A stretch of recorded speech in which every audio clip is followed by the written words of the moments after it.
like, yo, Right. That's true. who would I have turned? How would I have turned out?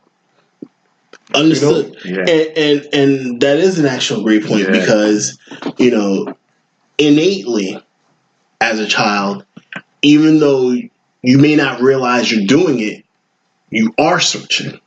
Right. And that's how a lot of us get turned around. It's because that's how kids fall into the wrong crowd because they're already searching. Yeah. And what happens is that that negative influence a lot of times reaches out to them and grabs them faster than the positive influence can. So, like you said, you had your coaches, but there's others. There's teachers that kids can go to. It's why it does help to belong to a church because they'll your pastors and or people of that ilk because I grew up without my dad and my brother has a significant age gap between my brother and myself 7 years. So a lot of my formative years he was already away at college. So for that time it was me and my mother. Now again I was fortunate. That's why I said I had Ed's dad, as my uncle. I had my other uncle Gene. I had my grandfather. But there came a point when we moved from here in Jersey back to New York. And it was weird because it was like, wow, here we go. I'm now going to be away from all of them. My brother's down south. Okay, but fortunately I had the church. I had my my pastor there at my church. My best friend's father. Can we talk about how hard it is for teenagers to reach out to churches? Understood. Actually, that's something we could probably save a whole hour for right there. Because I'm trying to wrap my brain around. Because the thing is, as a teenager, someone telling me, all right, you have these avenues. The church is one of them. Like, you wouldn't even think about that. Right. But and the only reason why I know it is because I went through it. I always say that, and I have to keep saying it, because I guess just in light of current events. But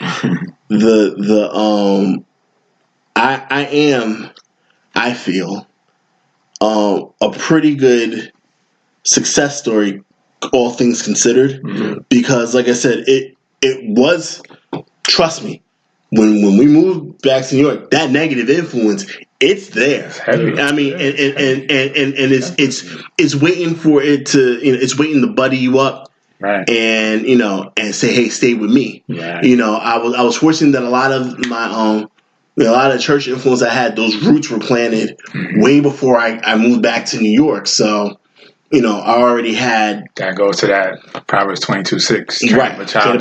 Where you should go. So I already had that, that I already had those avenues set.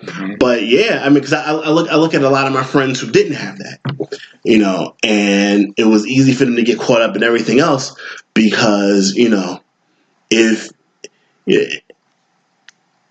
whether you like it or not, you're gonna find a quote unquote daddy.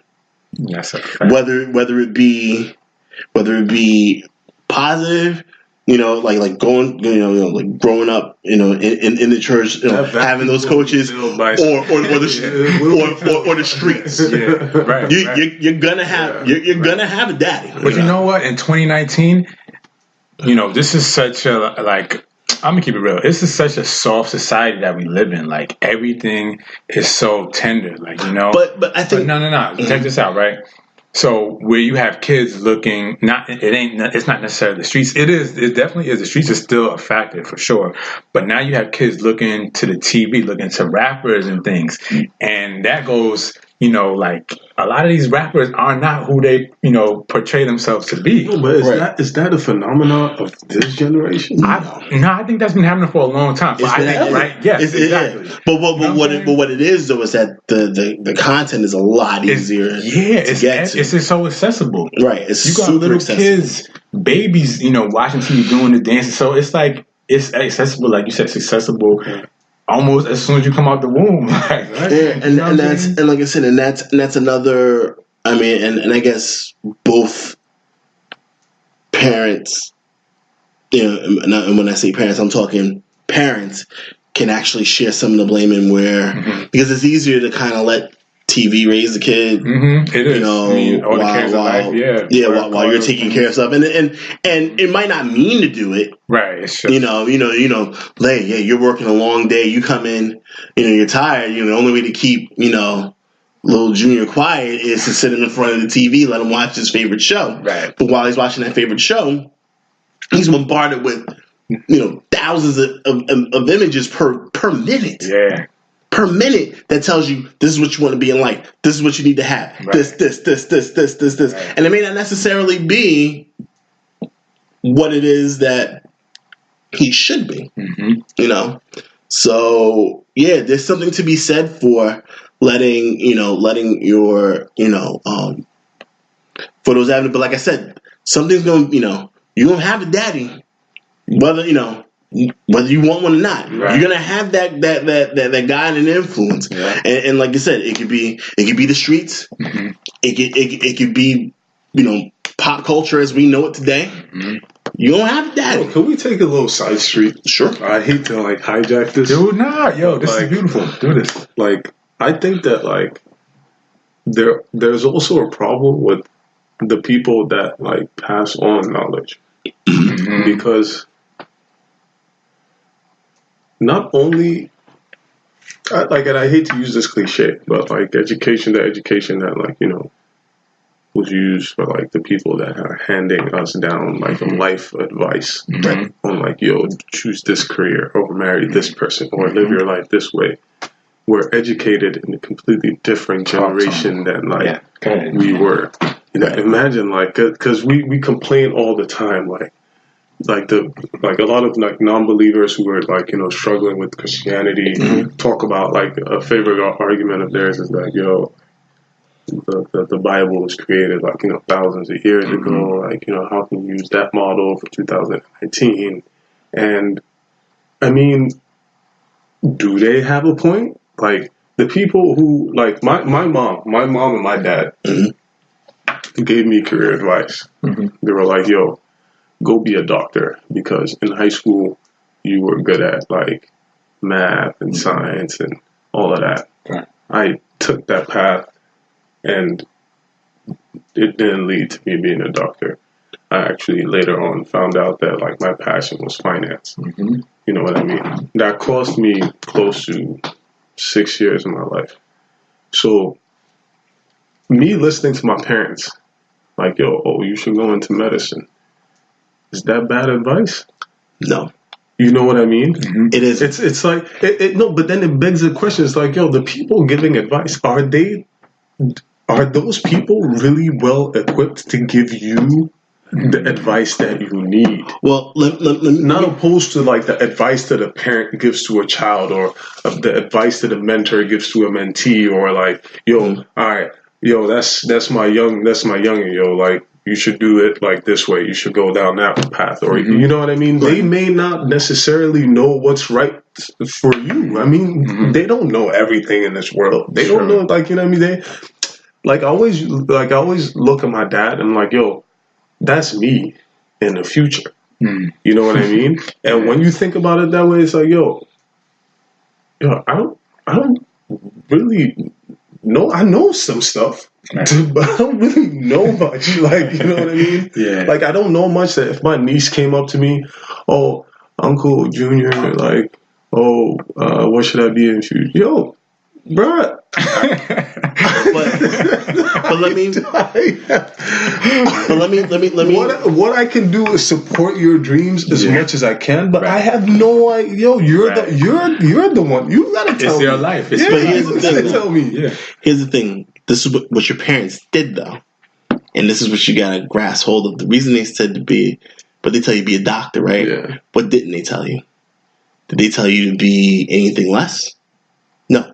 They encouraged you. What they wanted you to do was shoot high. That's what they were telling you. Shoot high. Because doctors, that's high. Yeah. And it involves a lot of study. Right. So, yeah, you didn't become a doctor, but you realized that your passion was finance. Pretty high. Right. So you stuck to that, because in their way, what they wanted you to do was not settle for less.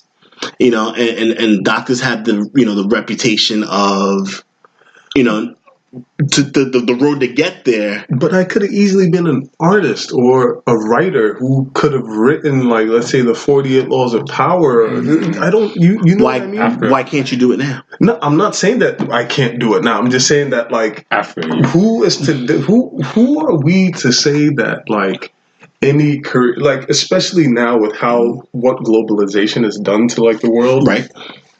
Like, who are we to say that any career path is invalid? Because we looked at YouTubers 7 years ago. Yeah. Like, yo, what are you doing, man? Right.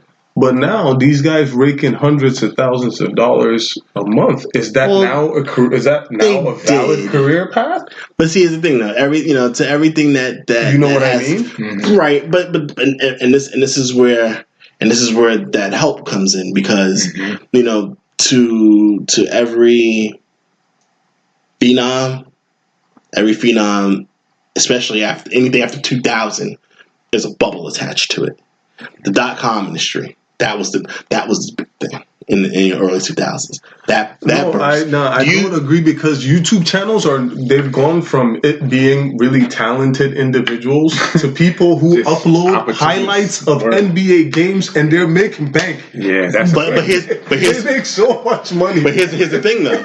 Here's the thing. It's become a process. It's become a system that if you put X, Y, and Z together, you're good. You're making money. But here's the thing. Even YouTube is cracking down on that now. They are, but because the thing is, that's what I said. It's a bubble, and at some point, it's gonna pop. It's gonna pop. So what happens now is now you've got that market being flooded with everything, and YouTube realizing, hey, look, we can't pay everyone like we used to even 5 years ago. So now everything is so much more stringent. Now it comes on something that you have to have, and it all falls down to, this is what they wanted you to do, was to shoot high and find something solid to hold on to. Yeah. So even with the YouTube videos, now it's now everything is going exclusive. It's got to be create your own content for you to make money. eBay flipping, flipping. Like, you know what I mean? Like, it's something that you would have told a parent or a loved one, that someone that, like, was giving you advice, and it would have been a hard sell. Like, yo, I'm going to flip stuff that I buy on YouTube. I mean, on eBay, right? And make money out of that. Yo, no parent, I don't care, man. No parent 6 years ago, that's a fact, considered that, or look, esports, right? Esports, Yeah, it's like, yo, I wish it's I could see his face right now. Like how, there was no parent that you can convince, I am going to play video games and I will come back a millionaire. Hey, who are you telling? I used to try to convince my mother. It's gonna lead, but it's crazy. Hold on, here's a funny thing about that, and this goes back to my past, before you were born. I was actually in a video games world championship. So I've always kind of had the idea that was possible. Super Mario Brothers, it was like 1990. I did something at Garden City Mall, and I won my way into this. So I was like It was like ranked like number like 7 or 8 in the world. Like, but think about that. You were before the world figured. Yeah, no, but think about that. You were at the peak. You were like in terms of like video game like, at that time. Yeah. You were at the peak, the mountains. You were a legend. Imagine it needed like it needed you to be number 7 ranked. Yeah. For your mom to even have an idea, this is a possibility. Right. You know what I mean? As opposed to what the status quo is, like what the educational system is built on. You guarantee that when you put your child in this program till the end, they will get some secure job. Then it's that same ease of acceptance. I feel like but the people who give us advice, these are people who